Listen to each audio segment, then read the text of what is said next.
Every 5 minutes in the UK, someone is admitted to hospital due to a heart attack. That's how common heart emergencies are. Many people confuse heart attack and cardiac arrest, but knowing the difference can save a life. A heart attack is a circulation problem, a blockage in the heart's blood supply. Cardiac arrest is an electrical problem. The heart suddenly stops beating. Recognizing which is happening is the first step to helping someone survive. In this video, we'll break down what happens during each event, their symptoms, and what you should do. Let's get started, because this is knowledge that could save a life. When someone suddenly clutches their chest in pain, it's easy to panic or feel helpless. But in these critical moments, knowing whether it's a heart attack or a cardiac arrest can mean the difference between life and death. These two emergencies are often confused, but they are not the same, and each demands a different response. Heart attacks and cardiac arrests are both medical emergencies, but they affect the body in very different ways. A heart attack happens when blood flow to the heart is blocked, while cardiac arrest is when the heart suddenly stops beating altogether. Recognizing which is crucial.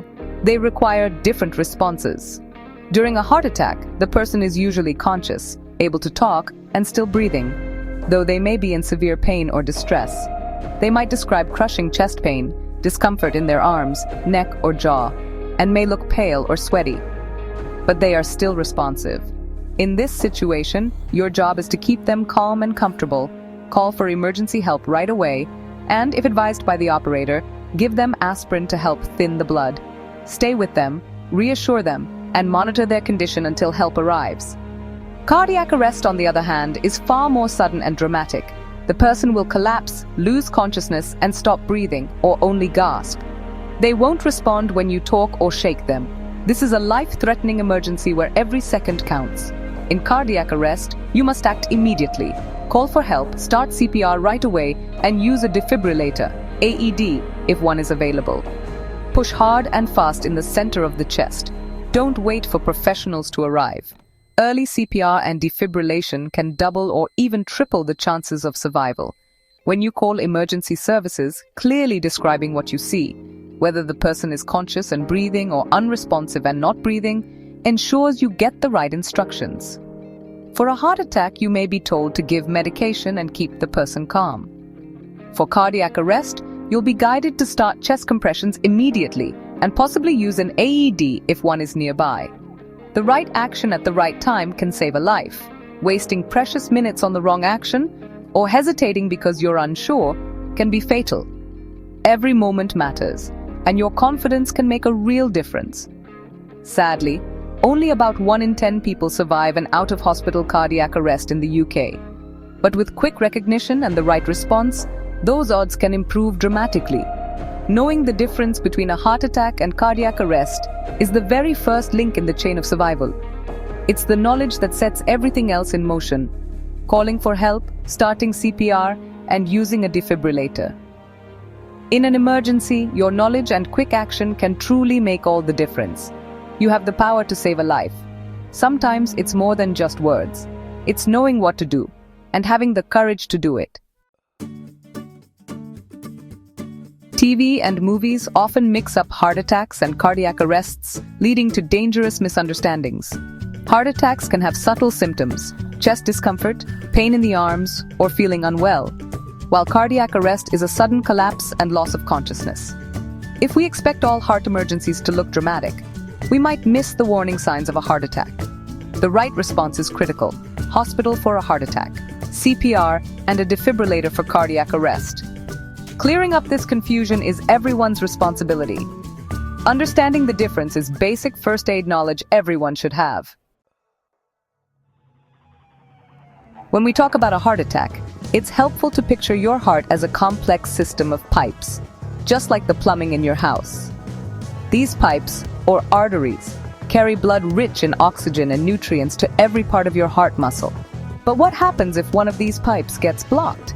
Just like a clogged drain, the flow stops and trouble begins. This is why heart attacks are often called a plumbing problem of the heart.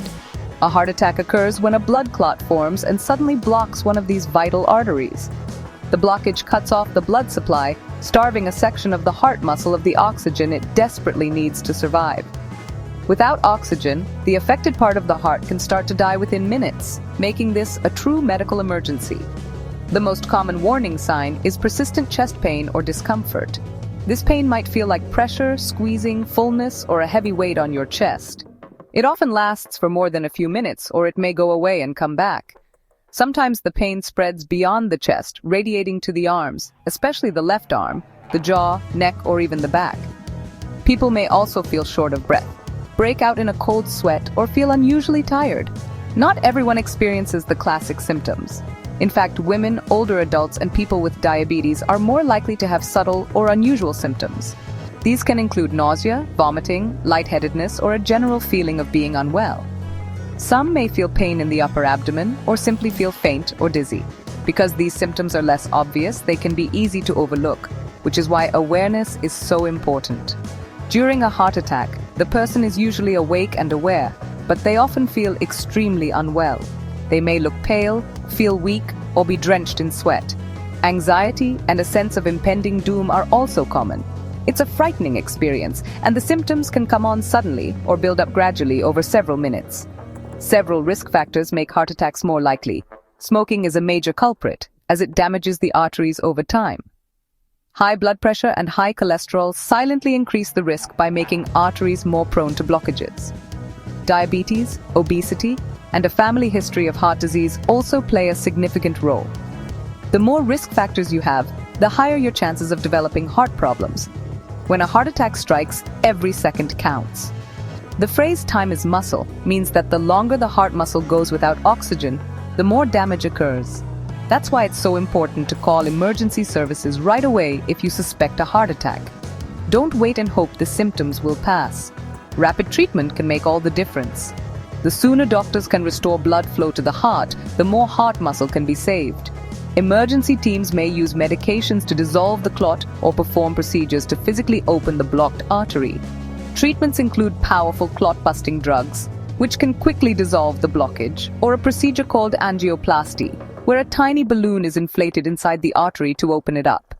Sometimes, a small mesh tube called a stent is placed to keep the artery open and restore normal blood flow.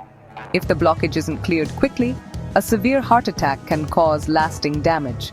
This may lead to heart failure, where the heart can't pump blood effectively, or even trigger cardiac arrest, where the heart suddenly stops beating. Recognizing the signs and acting fast can truly save a life. Cardiac arrest is an electrical failure. The heart's rhythm goes haywire and stops pumping blood. The most common cause is ventricular fibrillation, where the heart quivers instead of pumping. Symptoms are immediate sudden collapse, unconsciousness, and abnormal or absent breathing. Without blood flow, the person is clinically dead within minutes. Cardiac arrest can be caused by a severe heart attack, inherited conditions, trauma, overdose, or even without warning. Survival depends on immediate CPR and defibrillation. Every minute counts. Public access defibrillators, AEDs, are designed for anyone to use with clear instructions. Quick action can bring someone back from the brink of death. The chain of survival: call for help, start CPR, use a defibrillator. Heart attacks and cardiac arrests are closely linked, but they are not the same thing. Understanding the difference between the two and how one can lead to the other can be life-saving. A heart attack happens when blood flow to part of the heart muscle is blocked, usually by a clot in a coronary artery. This blockage deprives the heart muscle of oxygen, causing damage to the tissue. Cardiac arrest, on the other hand, is when the heart suddenly stops beating altogether, cutting off blood flow to the brain and other vital organs. While a heart attack is a circulation problem, cardiac arrest is an electrical problem. But the two are connected. A heart attack can trigger a cardiac arrest, especially if the heart muscle becomes so damaged that it disrupts the heart's electrical signals. The damage from a heart attack can cause the heart's rhythm to become dangerously irregular, a condition called arrhythmia. In severe cases, this can lead to ventricular fibrillation, where the heart quivers instead of pumping blood. Without immediate treatment, this can cause the heart to stop completely, resulting in sudden cardiac arrest. This means that someone may be awake and experiencing chest pain or discomfort one moment, and then suddenly lose consciousness and collapse the next. The transition from heart attack to cardiac arrest can happen in minutes or even seconds, making it a true medical emergency. That's why it's absolutely critical to call for emergency help at the very first sign of a heart attack. Early intervention can prevent the situation from escalating to cardiac arrest and gives medical professionals the best chance to restore blood flow and stabilize the heart. It's important to remember that not all heart attacks lead to cardiac arrest, and not all cardiac arrests are caused by heart attacks. Cardiac arrest can also be triggered by other heart conditions, trauma, or even severe imbalances in the body's chemistry. If you see someone having chest pain but they are still conscious and breathing, help them get to the hospital as quickly as possible. Stay with them, keep them calm, and monitor their condition while waiting for help to arrive. If they suddenly collapse and stop breathing, it's likely cardiac arrest. In this case, every second counts. Start CPR immediately and use a defibrillator if one is available. These actions can double or even triple the person's chance of survival. The key is to quickly check if the person is conscious and breathing. If not, act fast. Call for help, start CPR, and use a defibrillator if you can. Your quick response could save a life. Let's compare the two side by side. Heart attack, heart is still beating, person is conscious, symptoms develop gradually, call for help, keep them calm, give aspirin if advised. Cardiac arrest, heart stops beating, person is unconscious and not breathing, call for help, start CPR, use a defibrillator immediately. Heart attack is a plumbing problem, a blocked artery. Cardiac arrest is an electrical problem, a malfunction in heart rhythm. One can lead to the other, but they are not the same. Recognizing the difference lets you act quickly and correctly. Assess the situation: conscious and breathing, heart attack; unconscious and not breathing, cardiac arrest. Your quick thinking can save a life. This is practical knowledge, not just theory. Now that you know the difference, be ready to act. Learn CPR and how to use an AED. Training builds confidence and saves lives. Know where AEDs are in your workplace or community. Don't ignore subtle heart attack symptoms: chest discomfort, unusual fatigue, or shortness of breath. Call for help without delay. It's always better to be safe. Encourage friends and family to be heart aware, especially those at risk. Share your health history and keep emergency contacts accessible. If you have a heart condition, wear a medical alert bracelet. By being prepared, you become a vital link in the chain of survival. We've clarified the difference between heart attack and cardiac arrest. One is a blockage, the other is a sudden stop. Recognizing the signs and knowing what to do can turn you into a lifesaver. For heart attack, chest pain, conscious, call for help, keep calm. For cardiac arrest, collapse, unconscious, not breathing, call for help, start CPR, use a defibrillator. The power to save a life is in your hands. Take a first aid course, share this knowledge, and encourage others to be prepared. Your readiness could be the difference between life and death. Stay safe, stay prepared, and help build a nation of lifesavers.